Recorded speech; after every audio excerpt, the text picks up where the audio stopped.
오늘 이 시간에는 사도가 행전 강의 세 번째 시간으로 보이지 않는 통치, 더 선명한 영광이라는 제목으로 말씀을 나누도록 하겠습니다. 성도 여러분, 우리가 기독교 핵심 사건을 꼽으라면 우리는 흔히 예수님의 성육신, 그리고 십자가, 그리고 부활을 이야기합니다. 그런데 우리는 그 뒤를 잇는 매우 중요한 사건 하나를 우리가 자주 잊곤 합니다. 그것이 무엇입니까? 바로 예수님의 승천입니다. 우리는 흔히 승천을 예수님이 우리 곁을 떠나서 저 멀리 가버리신 어떤 이별의 사건으로 생각할 때가 있습니다. 그래서 우리가 부활절에는 마음 깊이 환호하지만 승천을 묵상할 때는 왠지 모를 허전함을 느낍니다. 그러나 이 사도행전의 저자인 누가는 오늘 본문을 통해 승천의 의미를 단호하게 이렇게 설명하고 있습니다. 승천은 결코 예수님이 우리를 버리고 떠나신 어떤 부재 사건이 아니라 오히려 온 우주의 통치자로 등극하시기 위해 하늘 보좌라는 그 대관식으로 당당히 입성하신 장엄한 사건이라는 것을 우리에게 말씀하고 있습니다. 이민자로 살아가는 우리는 떠남이라는 것은 늘 어떤 상실과 불안을 우리에게 느끼게 만듭니다. 정든 고국을 떠나올 때 그 막막함, 또 사랑하는 자녀를 대학에 보내거나 또 결혼이라는 것을 통해서 가정을 떠나 보낼 때 그 허전함을 우리가 잘 알고 있습니다. 하지만 오늘 본문은 우리에게 전혀 다른 떠남을 선포하고 있습니다. 왜 성경은 예수님이 하늘로 올라가시는 장면을 그토록 자세하게 기록했을까요? 왜 제자들은 지금 넋을 잃고 하늘을 쳐다보고 있습니까? 오늘 본문을 통하여서 한번 승천하신 예수님이 오늘 이 시카고 땅을 사는 우리들에게 어떤 분이신지를 한번 깊이 확인해 보도록 하겠습니다. 오늘 본문 9절부터 11절 여러분 다시 한번 천천히 살펴보시기 바랍니다. 이 세 절의 짧은 구절 속에서 가장 많이 반복되는 단어가 무엇인지 아십니까? 바로 이 보다라는 단어입니다. 우리가 읽은 개역 개정 성경에는 모두 보다라고 번역되어 있지만 이 저자 누가는 헬라어 원어를 네 가지가 되는 다른 단어를 사용해서 이 승천의 현장을 아주 입체적으로 묘사하고 있습니다. 예수님이 승천하실 때 제자들이 멍하니 보고만 있었던 것이 아니라 주님이 지면에서 떨어져서 구름 속으로 사라지는 그 찰나의 순간까지 주의 깊게 아주 자세하게 추적하면서 확인하고 있습니다.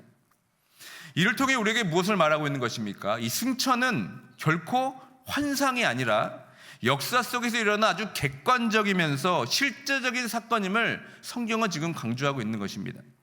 사실 이 목적의 시작은 승천 이전부터 준비된 것이었습니다. 여러분 3절을 보시면 어떻게 기록하고 있습니까? 주님이 40일 동안 이미 자신의 부활이 얼마나 확실한지를 제자들에게 나타나서 보이셨습니다. 예수님이 어떤 유령이나 환상이 아니라 만질 수 있었고 느낄 수 있는 실제 몸을 가진 부활했다는 것을 제자들은 이미 충분히 눈으로 확인했습니다. 그 육체적 부활에 대한 확신이 있었기 때문에 제자들은 주님이 하늘로 오르시는 그 찰나의 순간에 눈을 떼지 않고 추적할 수가 있었던 것입니다. 이제 오늘 본문 9절로 보시면 그 시선이 더 정밀합니다.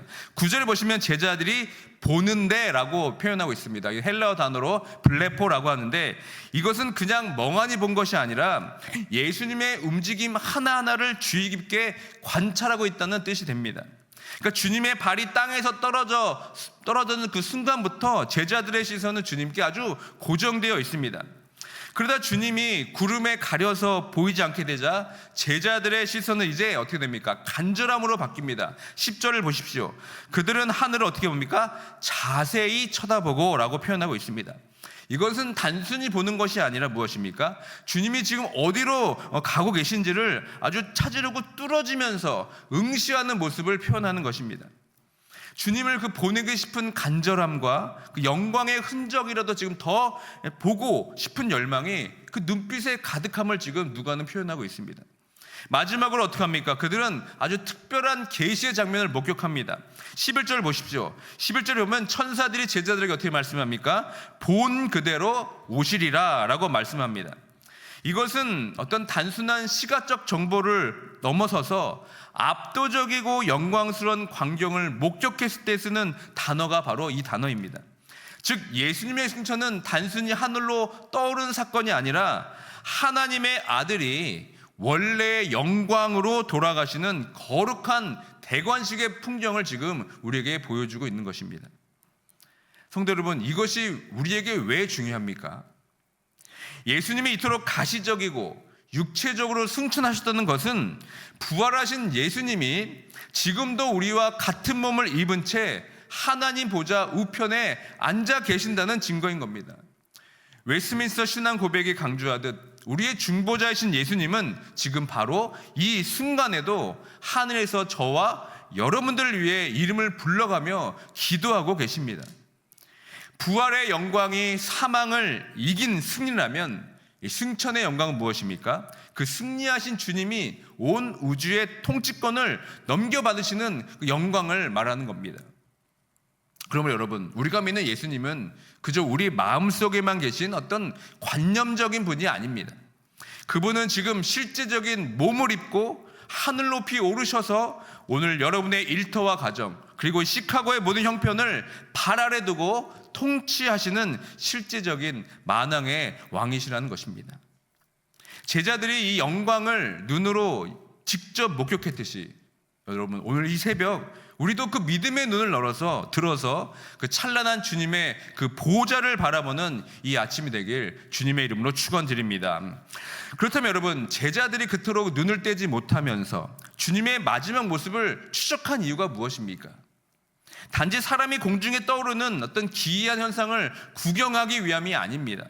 제자들이 목격한 것은 베들레헴 말구에서 시작돼서 십자가의 수치까지 내려가셨던 그 성자 예수님의 모든 낮아지심이 끝나게 되며 이제는 창세전의 영광을 회복하는 우주적인 대관식을 지금 보고 있다는 의미입니다. 이제 우리가 누가가 기록한 세 가지의 선명한 이 증거를 통해서 그날 하늘문이 열리며 선포되었던 그 장엄한 승천의 영광 속으로 한 걸음 더 깊이 들어가 보도록 하겠습니다. 9절에 보시면 이렇게 표현되어 있습니다. 구름이 그를 가리어 보지 않게 하더라 라고 기록되어 있습니다. 그러니까 우리는 흔히 구름이 제자들의 어떤 시야를 가로막았다고 생각합니다. 하지만 성경에서 구름은 어떤 것입니까? 단순한 기상현상이 아닙니다. 시내산에 강림했던 구름, 또 성막을 덮었던 구름은 바로 하나님의 임재, 즉 쉐키나의 영광을 상징하고 있습니다. 그러니까 예수님은 구름에 가려지신 것이 아니라 무엇입니까? 하나님의 찬란한 영광 속으로 지금 입성하신 것을 의미합니다. 이제 주님은 비천한 인간의 몸으로 멸시받던 자리에 서 계시지 않습니다. 하나님의 그 영광의 광채에 쌓여서 지금 만유를 다스리시는 주로 등극하신 것을 우리에게 보여주고 있습니다. 또 9절 원어를 보시면 매우 중요한 문법적 장치가 있는데 예수님께서 스스로 날아오르시는 것이 아니라 어떻게 하고 있습니까? 그들이 보는데 올려져 가시니 이렇게 표현되고 있습니다. 이 수동태의 과거로 기록이 되어 있습니다. 지금 누가 예수님을 올리신 것입니까? 바로 하나님 아버지 그분께서 예수님을 지금 올려주신 것입니다. 하나님은 십자가에서 모든 수치와 저주를 담당하며 죽기까지 순종하신 아들의 사역을 지금 너무나 기뻐하신 것입니다. 부활을 통해 이제 아들의 그 옳은 행위를 온 세상에 입증하셨던 아버지는 이제 승천을 통해서 그 아들을 가장 높은 보좌로 직접 끌어올리셨습니다. 그러므로 이 승천은 아들의 사역이 완벽히 성취되었음을 온 우주 앞에 공포하시는 아버지의 어떤 거룩한 승인이며 최종적인 보증인 것입니다. 그렇다면 이 아버지는 이 아들을 어디로 끌어오르십니까? 오늘 본문과 10절, 11절에 보시면은 하늘이란 단어가 이 짧은 이 구절 속에 무려 4번이나 반복되어 있습니다. 왜 누가는 이토록 하늘이라는 것을 강조하고 있습니까? 성경에서 하늘은 단순한 공간이 아닙니다. 하나님이 거하시는 보좌이자 어떤 우주의 심장부, 이것을 성경에서는 하늘이라고 표현합니다. 예수님이 하늘로 가셨다는 것은 우리를 떠나서 어딘가 그 공간적으로 멀리 가셨다는 뜻이 아닙니다. 하나님의 보좌 우편, 이제는 우리 눈에 보이는 물리적 한계를 넘어서 우리의 일상과 온 우주를 가장 세밀하게 다스리시는 그 권능의 자리에 앉았다는 뜻입니다. 그래서 요한복음 17장 5절에 보시면 주님이 십자가 앞에 앞두고 간절히 기도했던 내용이 바로 이런 내용입니다. 함께 읽어보도록 하겠습니다. 아버지여, 창세 전에 내가 아버지와 함께 가졌던 영화로서 지금도 아버지와 함께 나를 영화롭게 하옵소서.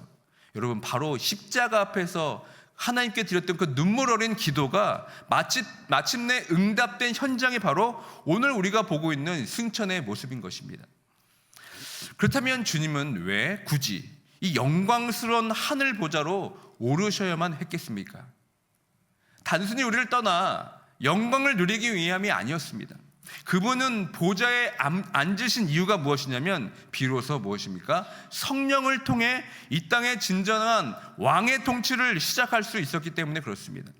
오늘 본문 9절을 보시면 이 말씀을 마치시고 라는 표현으로 시작이 됩니다. 이 말씀이 무엇입니까? 바로 주님이 앞서 약속하신 성령의 권능과 증인의 사명이라는 그 승천이라는 사건을 통해 비로소 시작되고 있다는 것을 우리에게 말씀하고 있는 겁니다. 주님이 이 말씀을 마치시고 곧장 하늘로 오르신 이유는 무엇입니까? 이제 땅에서의 가르침을 끝내고 쉬러 가신 것이 아니라 방금 제자들에게 주신 그 약속, 성령의 권능, 증인의 사명을 다시 한번 알려주기 위해서 그렇게 우리에게 승천의 모습을 보여주고 있는 것입니다.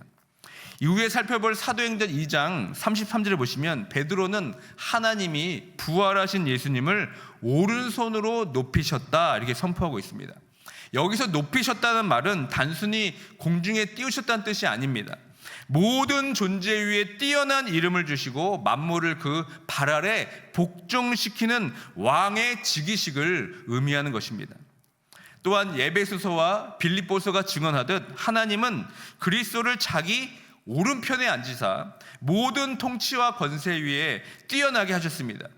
그러므로 승천은 우리 예수님이 우리의 구원자일 뿐만 아니라 온 세상을 다스리신 우주의 왕이시며 주되심을 선포하는 우주적인 사건입니다.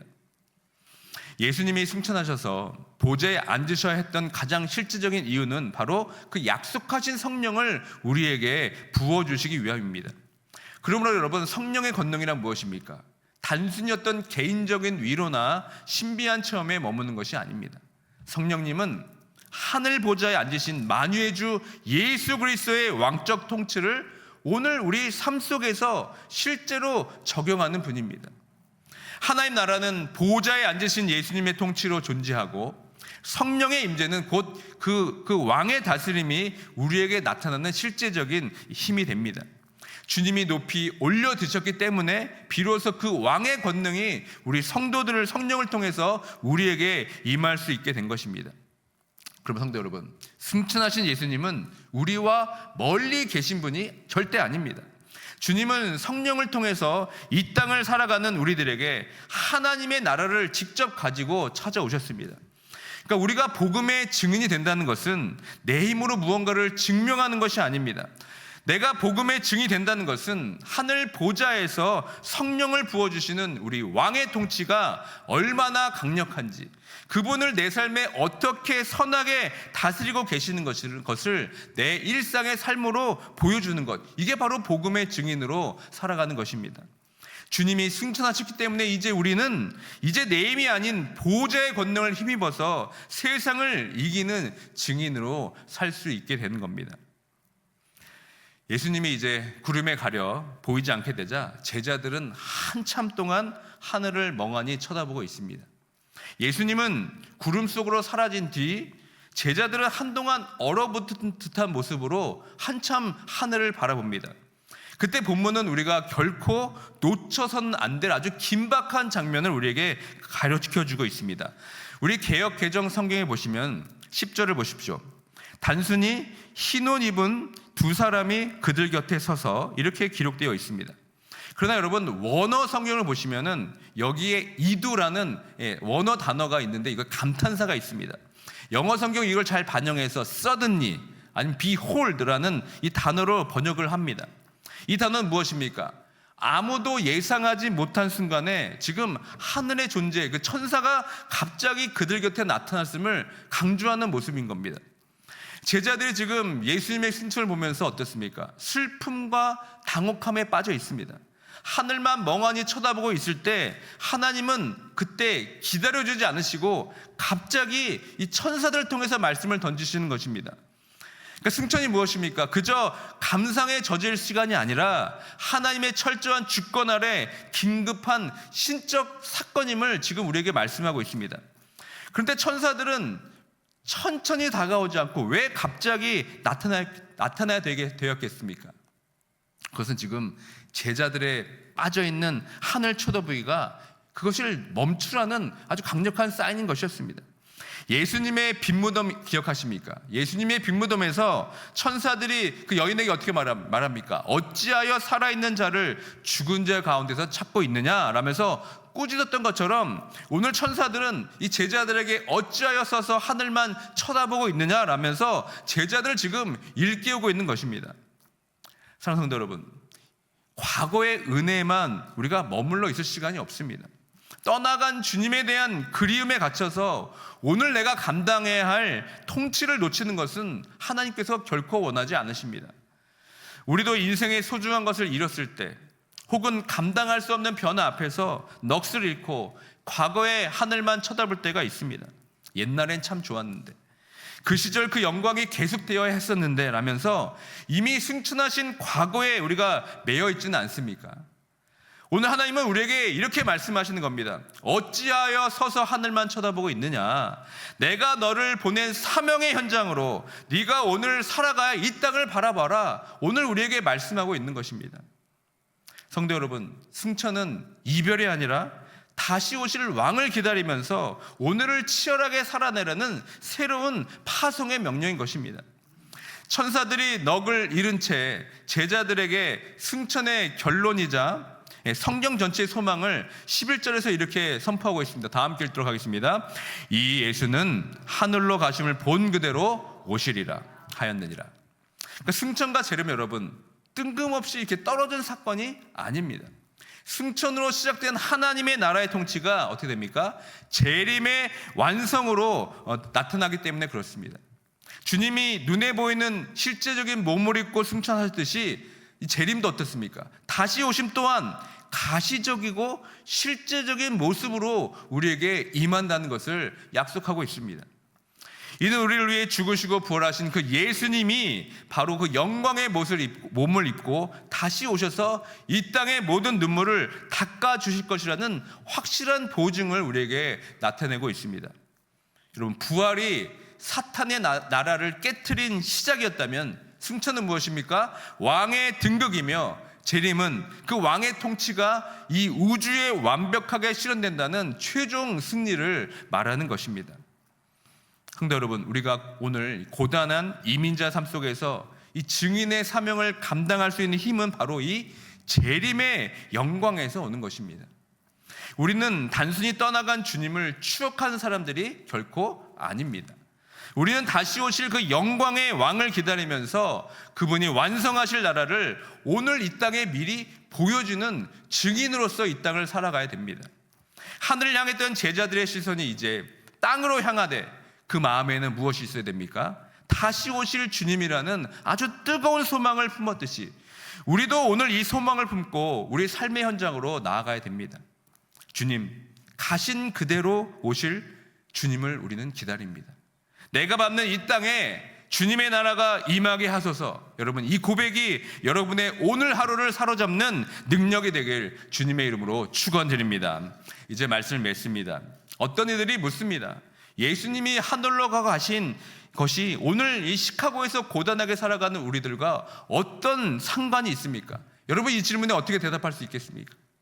여러분, 이 승천이야말로 우리의 삶과 정말 밀접하게 관계된 것이 없습니다.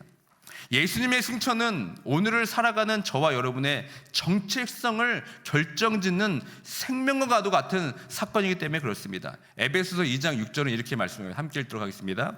또 함께 일으키사 그리스도 예수 안에서 함께 하늘에 앉히시니.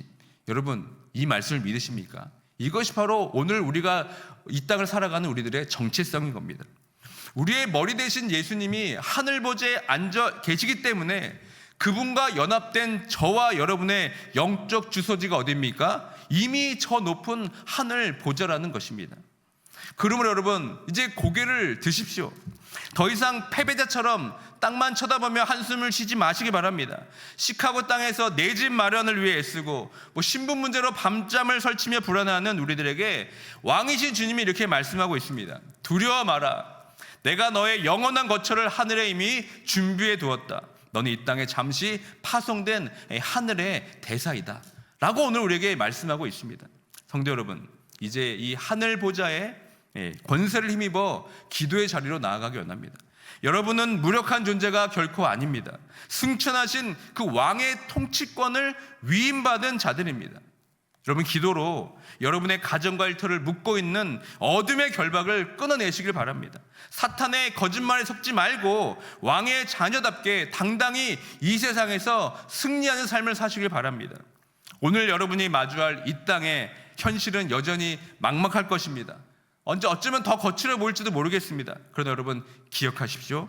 우리 주님이 멀리 하늘로 떠나가는 것이 아니라 가장 높은 권세의 자리에 앉아 계십니다.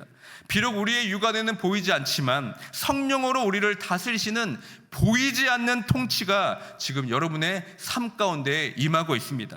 그리고 그 통치를 신뢰하며 걷는 자에게 무엇을 주십니까?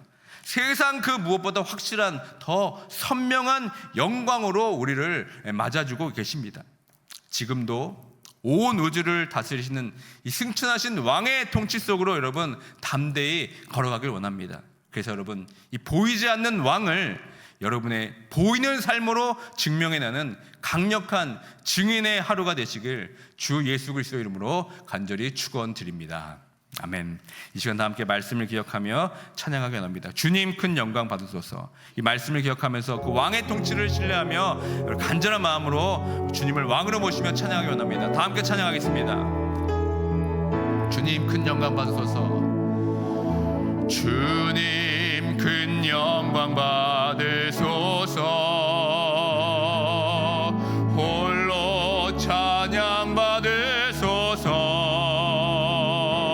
모든 이름 위에 뛰어난 그 이름, 온 땅과 하늘이 다 찬양해. 겸손하게 우리 무릎 꿇고 주 이름 앞에 영광 돌리세. 모두 절하세. 독생자 예수 주님께 찬양 드리리. 모든 영광과 존귀와 능력 받으소서.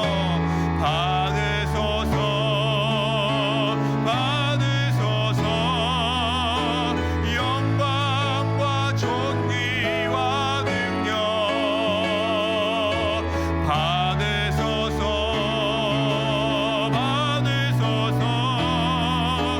그리스도 살아계신 하나님, 시간 하늘 보좌에 계신 예수를 바라보며 다 함께 간절한 마음으로 찬양합니다. 주님 큰 영광 받으소서. 주님 큰 영광 받으소서. 홀로 찬양 받으소서. 모든 이름 위에 뛰어난 그 이름, 온 땅과 하늘이 다 찬양해. 겸손하게 우리 무릎 꿇고, 겸손하게 우리 무릎 꿇고 주 이름 앞에 영광 돌리세. 모두 절하세. 독생자 예수 주님께 찬양 드리리. 모든 영광과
마지막 고백합니다. 그리스도 살아계신 하나님, 그리스도 살아계신 하나님. 이 시간 말씀과 찬양을 기억하며 다음에 기도하기 원합니다. 먼저 주님의 승천은 여러분 이별이 아닙니다. 주님 우리를 버려두고 떠난 것이 아니라 승천은 무엇입니까? 온 우주의 왕으로 보좌에 앉으신 영광스러운 대관식이었습니다. 그 왕이신 주님이 지금 성령을 통해 시카고에 있는 우리들을 가장 가까이서 다스리고 계십니다. 두 번째로 우리의 신분을 다시 한번 확인하기 원합니다. 우리의 인생이 아무리 고단한 이민자의 삶이라도 우리의 진짜 주소지는 어디입니까? 이미 저 높은 하늘 보좌입니다. 우리는 무력한 자가 아니라 하늘 권세를 입은 천국 시민이며 이 땅에 파송된 왕의 대사임을 여러분 기억하시길 바랍니다. 마지막으로 우리가 밟는 이 땅을 위해 기도하기 원합니다. 더 이상 과거에 매여서 하늘을만 쳐다보며 한숨 쉬지 마시고 다시 오실 왕을 기다리며 오늘 내가 밟는 시카고의 일터와 가정을 하늘의 권세로 정복하고 왕의 증인으로 당당히 승리하며 살아갈 수 있도록 이 시간 간절히 주님의 이름을 한번 부르고 함께 기도하며 나아가겠습니다. 주여